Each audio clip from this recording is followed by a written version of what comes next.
Good morning, everyone. All right, the sun's in my eye, but that's not going to stop us from another episode of Driving Growth.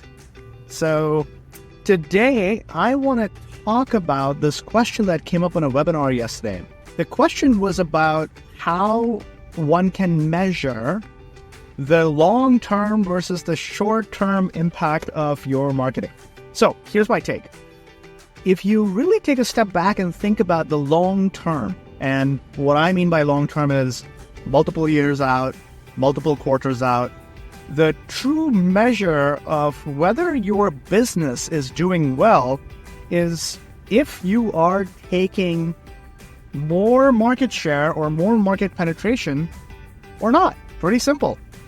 So if you ask me, how do you hold marketing accountable to long-term goals, is look at your long-term metrics around market share, market penetration, and see if you are actually increasing or not.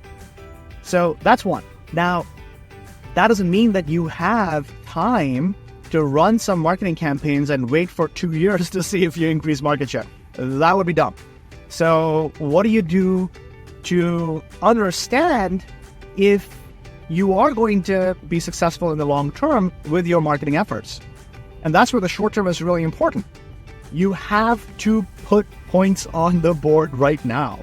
And I will tell you this, your long-term campaigns, your brand marketing, all of those things are actually going to impact the short term as well. If they don't, you're probably missing the mark on your creative and your storytelling with those campaigns. So this whole idea that some campaigns magically work in the long term, but they do nothing for your business in the short term, absolutely not true. There is no evidence of that in reality. So if a campaign, whether you call it brand or performance or whatever you want to call it, awareness, doesn't work in the short term to impact your business outcomes, it's likely also not going to work in the long term. So keep that in mind.